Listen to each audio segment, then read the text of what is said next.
What's up, guys, and welcome to today's video. As you can see, I kind of have a spread out right now, and that's because I wanted to talk a little bit about something that we're working on behind the scenes. So this is something that's being worked on for the main channel, but something that me and Brandon have put a lot of thought into, and something that I want feedback on, because we're going to start making these videos soon, and so I want, feedback in the comments to, get more people's opinions on this, because I think it's kind of important. So yeah, I have a lot of knives out right now, and there's a reason for that.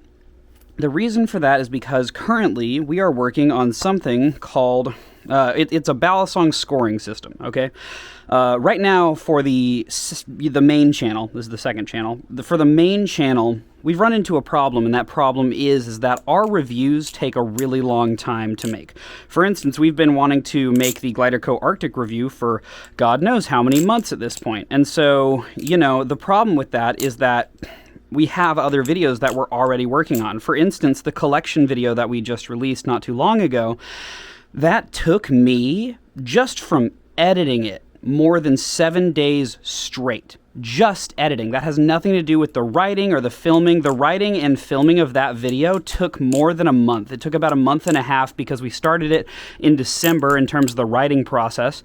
And then after we wrote that long of a video, then there was the process of, okay, well, now we need to shoot everything. So we did an entire 12-hour day shooting just the B-roll. So just the stuff you saw of me flipping the various knives around the city. That took a really long time. That was an entire 12-hour day. And then we had another 12-hour day where we shot in my office, where I am now, where Toast is. Hi, Toast. And we shot in here and, did all of the talking parts where I'm talking to the camera. And that took another 12 hours, because not only were we shooting that, but then we went into the main living room and we shot the big bit where I'm doing the song. And then I had to write that song. So I spent a good 4 hours at least just getting the lyrics for that song. Honestly, it was probably more like 6 hours, because what I did is I took a piece of paper like this and I wrote down every knife that I had. And then I took the song and I put it up I used Ableton Live, and I put it up into Ableton, and I just played it over and over again, and was writing, I was looking at my list of Balisongs and crossing them off as I went, and trying to figure out how to make it flow with the rhythm and stuff like that. And then I had to record all of that, and that took multiple hours of doing the takes over and over again so I could get the right intonation and the right, make it funny and natural, but at the same time still sound good and stuff like that. So regardless, what I'm getting at is that these videos take a ton of effort to produce. That's the through and through of it. And so we want to produce a type of content on our main channel that is easier, that will take less time, and that won't be something that absolutely, ruins our process in terms of if somebody sends us a new knife, like Glider Co., for instance, or BB Barfly. They sent us Jesus Christ, come on, brain, the Firefly. BB Barfly sent us the Firefly, and we've had that for months. And it was supposed to be like a review of a newly released product, not an old legacy product. And so that's kind of the problem that we've run into is we get these knives in, and it takes us weeks on weeks on weeks for each one just to review it. And of course, I have to get it and flip it for about a month before I even have my opinion on it, because the way things work is I'll get something, I'll flip it a little bit, and then I'll stop flipping it as I start writing the review for the next product. So say we wanted to review the Glider Co. Arctic. Well, before we get there, I need to review this knife and this knife and this knife. And so what'll happen is this will arrive, and I'll flip it for about a couple days, and then I'll put it down, and I'll say, okay, well, now I need to start writing the review for the Squiddy. So I'll start writing the Squiddy review, and that takes multiple days. And then I'm like, okay, and then we shoot that, and then once we're done shooting it, then I can stop flipping it, and I start flipping the next knife while I'm editing the review for this one. So now I'm flipping this knife while I'm editing the review for this, and then once I flipped this enough for about a week, and I finish the edit on this and release that to the public, then I can write the script for this knife. And then once that's written and we've shot the video, then I start editing it, and I flip the next knife while I'm editing, and then eventually, finally, we'll get to here, but that will be months later, and that's a problem, right? That's an issue that we're trying to solve. And the way that we want to solve it is by doing what we're going to call Balisong shorts, or Bally shorts. Okay, so these are going to be shorter reviews that essentially allow us to produce much more content, much faster, in ways that will probably be a lot nicer for the majority of the community. So we're still going to, keep up. The Balisong shorts will not replace the main reviews at all. But what they will be is kind of like Tech Quickie. If you watch Linus Tech Tips, they have Tech Quickie, where it's just a stand-up thing. You have a person talking, they're making stuff up off the fly. Sometimes the camera person that's behind them, sometimes they talk to each other. And so that's what we decided is we're like, what we're going to do is we're going to take a knife that we want to review, either me or Brandon, or maybe both of us. We're not entirely sure yet, but we'll take a knife that we want to review, and we'll just sit down and we'll have a scoring system, and we'll write out all the scores that we want, and then we'll just talk about it. Okay, and with a structured system like the scoring system, we should be able to record an interview portion. Normally our interview portions, recording those lasts at least 4 hours, and then as you heard with the big video, that took upwards of 12 hours that day, but usually it takes around 4 hours for us to record one of the sessions. And so in this case, hopefully what we'll be able to do is record one of the interview sessions within like 30 minutes, because it's off the cuff. We're not going to plan any jokes. We're not going to do all of the stuff that makes it take a really long time. Those will be in the main videos, so don't worry about that. The Bally Shorts will be like a secondary extra content that you'll be able to watch and kind of, get a little more content from us. And we can be up to date a lot more because we can make a Balisong short about something that arrives, and make it like that day. So, that's the kind of stuff that I think is super important and something that we're really looking forward to doing. So just wanted to let you guys know about that. But why am I talking about all this? Well, it's because we have the Balisong Shorts scoring system, aka the BS score, right? The Balisong Shorts score. So it's a BS score, it's a BS system. And so we did some research, we talked about it really hard. We're trying to come up, essentially, the problem with scoring systems is that Balisongs themselves are very, very opinionated. Whatever your opinion of one Balisong is might be completely different than somebody else's opinion of the same Balisong. And so it's a very big problem with stuff like that, where it's like, this Balisong might be a 5 out of 10 for me, but it'll be a 10 out of 10 for you, or a 3 out of 10 for someone else. You know what I mean? Like, how do you correct for that? How do you make a scoring system that is fair and isn't just completely and utterly your own opinions? You know what I mean? And so, instead of being subjective and, making a scoring system about our opinions, we spent time and thought about it and thought about how can we make an objective scoring system. And I think we did an okay job, but I want comments on it in the description, or not the description, in the comments section. I'll probably I'll write out the scoring system in the description and then you can look at it, but I'm going to go over it with you now. So this is the BS score system. Number one, so there's five different categories, and then there will be a final BS score, and that'll be out of 50 because there's 5 different categories. Each category is 1 to 10, so the final BS score will be something out of 50. So it'll be 1 to 50, out of 50. You get the idea. So first off is unboxing. So that's going to be the first thing that we talk about. The unboxing experience, I think, is actually pretty important, right? Because that kind of takes into effect a lot of things. First of all, the unboxing experience has to do with, your experience as soon as the knife arrives. How is that experience? How is that for you? But also, it means, like, how well tuned is the knife out of the box? For instance, we got this Gliderco Arctic out of the box, and I haven't touched the pivots on it once, and it's still perfectly tuned. And you can see I have dropped it on the concrete. I did so, in fact, in the first video I made about it on this channel, because I'm very smart. But, the idea of the unboxing experience is more than just, oh, what does it come in box-wise? It's really more about, like, oh, how do we establish, is this knife good out of the box? Like, for instance, the Balisong Z is well tuned out of the box, but it squeaks. It's really loud, and you do have to work it in to make it sound better, and so that would reduce its out of the box score.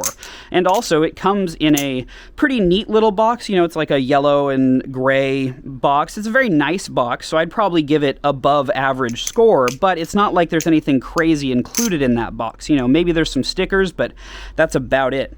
Now, the way that we've done this then is that we have each category, and then we decided we're going to add notches to the category that show off like what we think each level should be.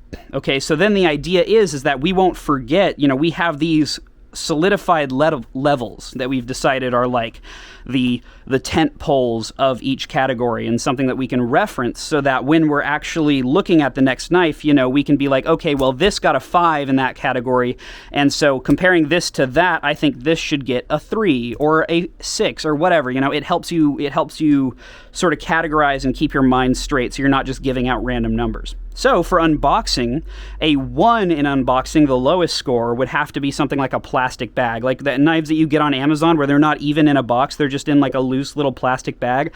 That's the kind of shit we're talking about.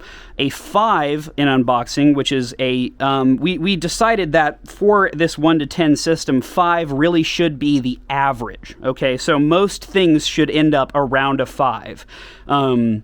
We don't want a lot of things at 10, and we don't want a lot of things at 1. We really want 5 to be the average so that it is a useful scoring system, because if you have everything swinging towards the 10 side, if everything rates as like a 6, 7, or 8, then suddenly all the other numbers become useless. So 5 is average. And for average, we decided a box plus sheath is going to be pretty average. Okay, so for like the Amazon Balisongs that come in just a cardboard box, and they do come with a little like terrible sheath, that is more than nothing, and I would call that pretty average.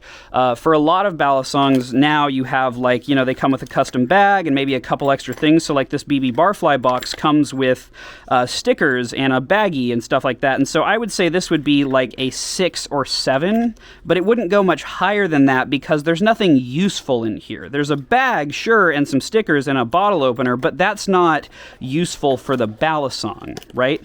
So then what I want to talk about is that a 10 would be the way that my BB Barfly Pro V2 came. And if you remember in that review, you could go back and watch it on my main channel, but the Barfly Pro V2 came essentially in a bag kind of like this, but it was even, it was actually a hard clamshell bag. It had the BB Barfly logo on it, and then inside of that bag, you had the stickers and the card and everything, but it also included an entire suite of replacement hardware for the BB Barfly Pro V2. And an entire suite of replacement hardware is very useful for a Balisong. If you strip the screws, you have new screws. If the bushings don't fit right, you have new bushings.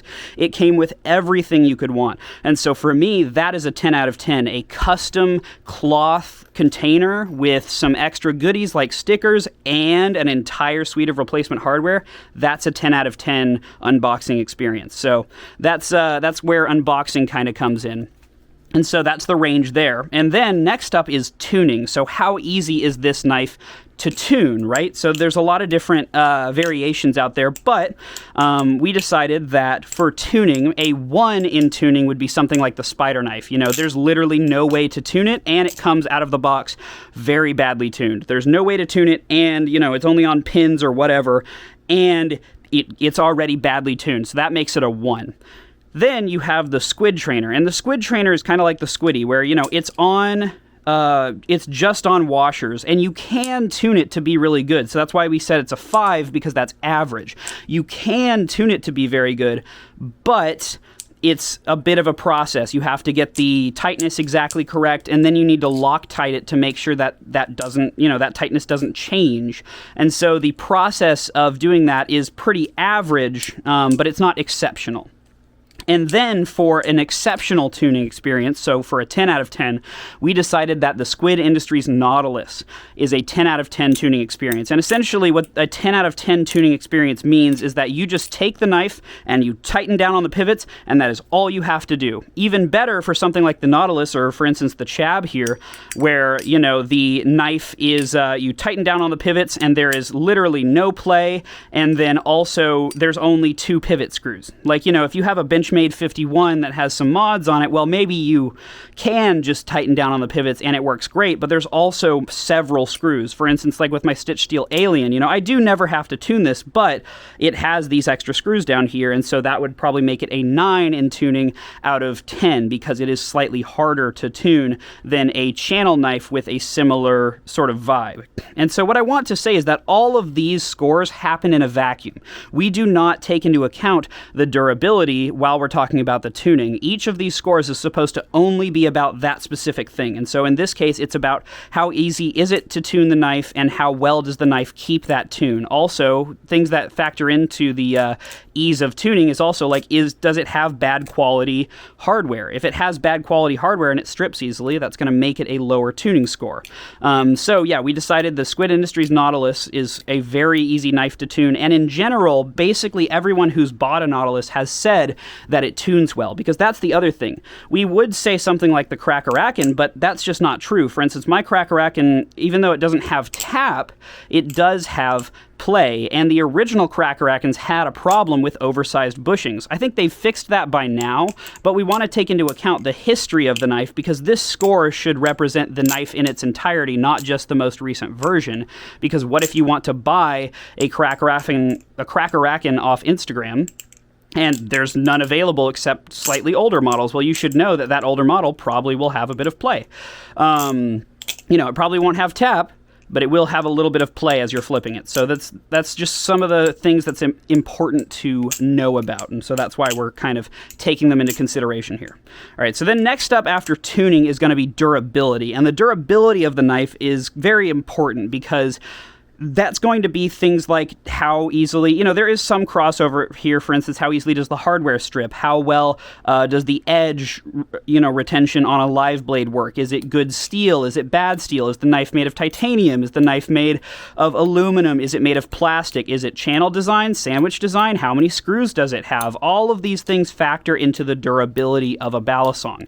So for a 1 in durability, we decided that the Avengers Balisong from our second Amazon unboxing episode is absolutely a 1 in durability. That thing, we literally tore it apart with our bare hands in that video. If you go back and watch it, you can see us tearing it apart with our bare hands, bending it. The blade just snaps very easily under the pressure of my fingers. Like, that's crazy bad durability. So that's going to be a 1. Then for a 5, in terms of like average durability, that's going to be a Baron Sons knife. You know, those are ones where like if you drop it, it could break. Or at least it could mess up the tuning. So yeah, some of the Baron Sons Balisongs, this was a hard one to find a midpoint, so if you have any suggestions for what you think a 5, an average durability knife would be, that'd be great. Because like we were like, oh, is the Squiddy average durability? And then we were like, no, because you can drop the Squiddy and it doesn't break, and it keeps its tuning pretty well, and yeah, it'll get dented, but it gets dented about the same amount that honestly aluminum Balisongs do, you know, maybe slightly more, but it's not like it's breakable, so I wouldn't say it's average or even below average. You know, it's kind of hard to break something like this, even though it's made of plastic. And then we were like, okay, well, what about like the Arctic?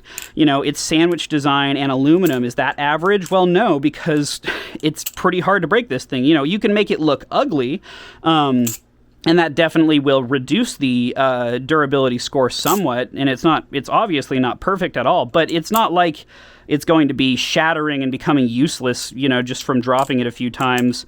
So I wouldn't say it's a average durability score. But if you guys have opinions on that, please let me know. In terms of a 10 out of 10 in durability, we decided that the Chab is probably the best example of that, because literally when we were shooting the review for this thing, you can actually see there's a few scuffs on the handles, but there's very few. Like, there's barely anything really going on there. There's a couple scuffs.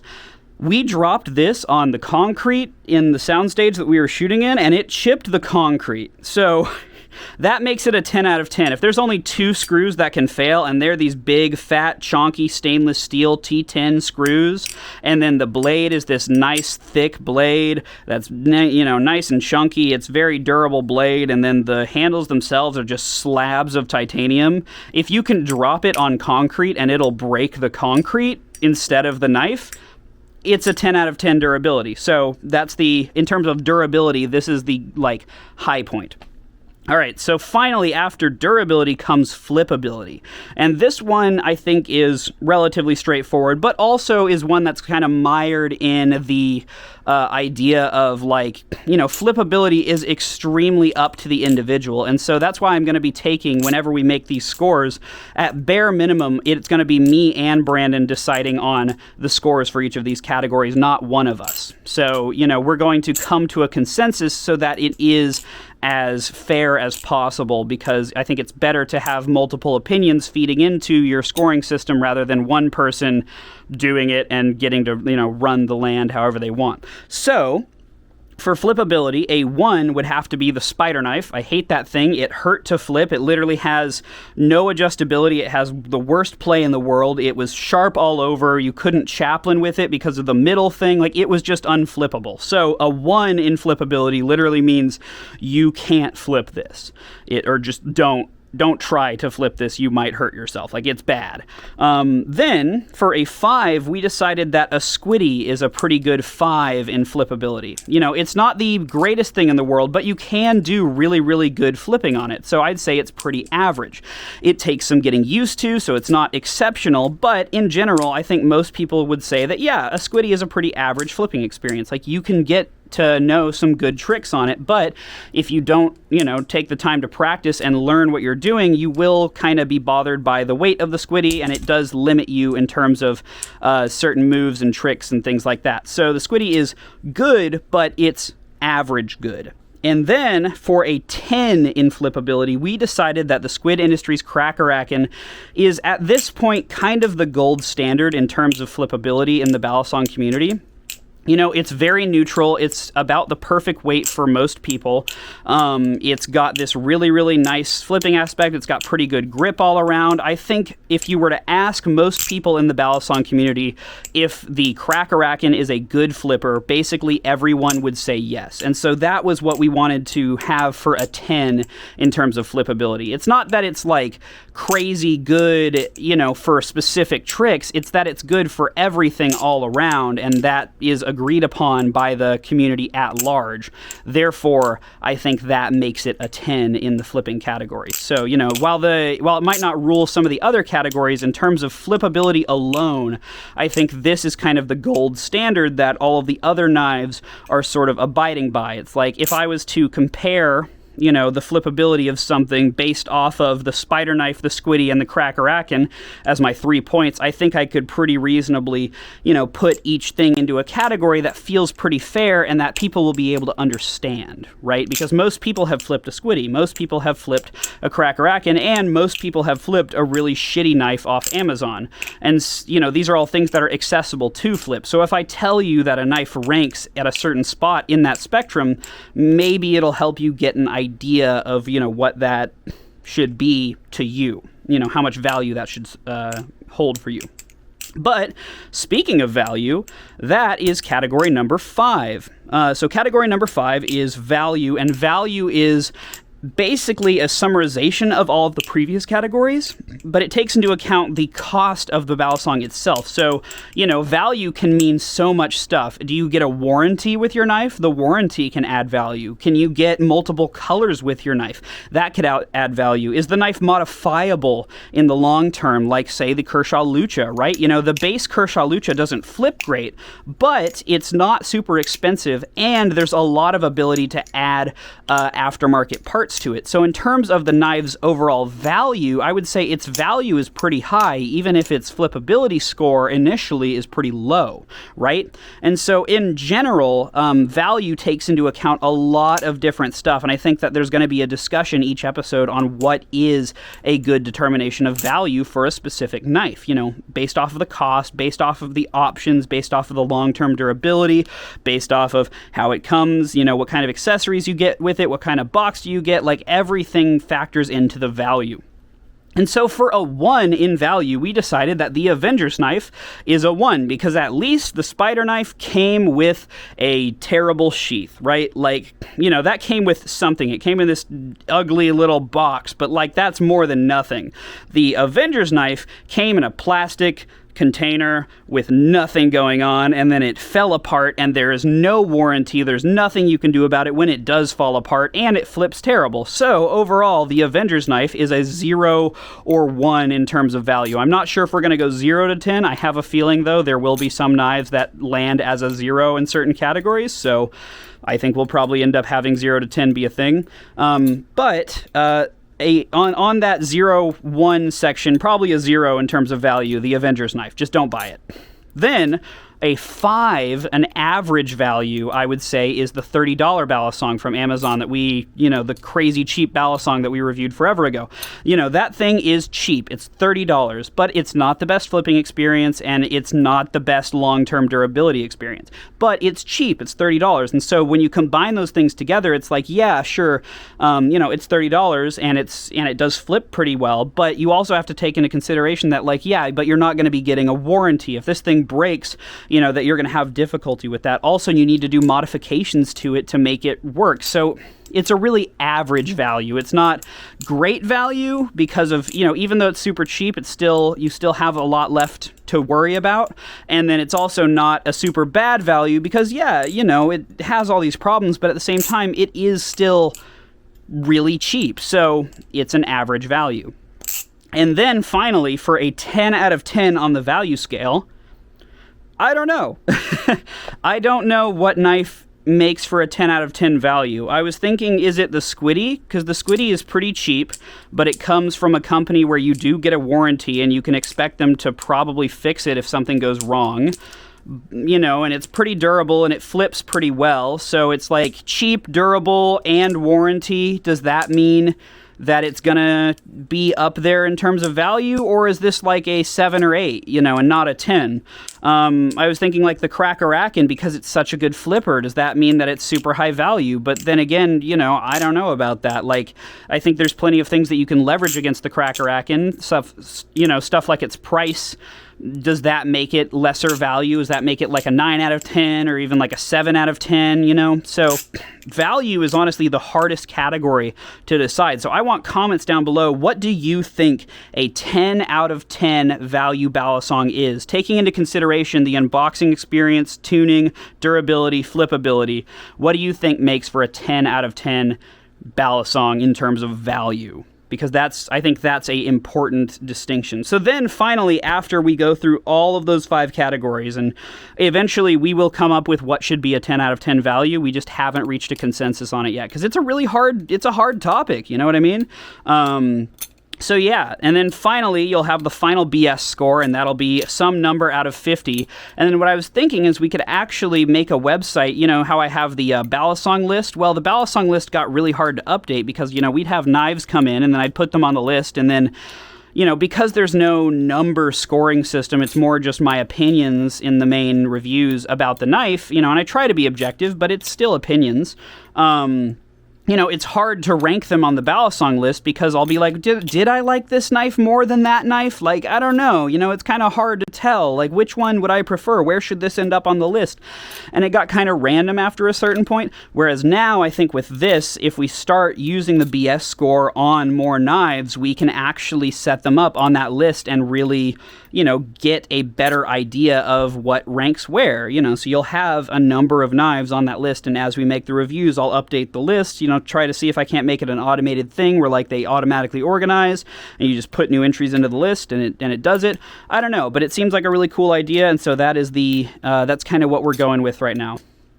But yeah, I hope you guys enjoyed this kind of look into the behind the scenes of our upcoming content. The Balisong shorts should be a lot of fun. I hope you guys enjoy that when we do make them, because we're going to be shooting them soon. But please give me feedback on the scoring system, because I'm trying to make sure that that's locked in before we even shoot the first episode of Balisong shorts. So absolutely, tell me your opinion there. Let me know what you think, because I want to make this as close to, a representation of what the community wants. Oh, that's glass. Wow, that sucked. I have glass on my couch, apparently. Oh, ouch. Did you like that sound that I made? I think there's a piece of glass right here, too. I just put up some pictures. If you guys would like to see, I'll just leave this glass right here, and then we'll fix that in a sec. Well, that sucked.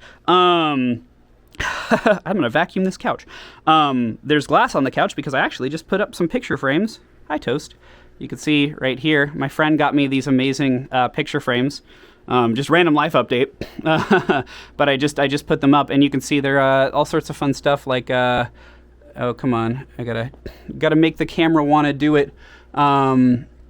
So we've got Made in Abyss, and then the rest of these are basically Dragon-made art.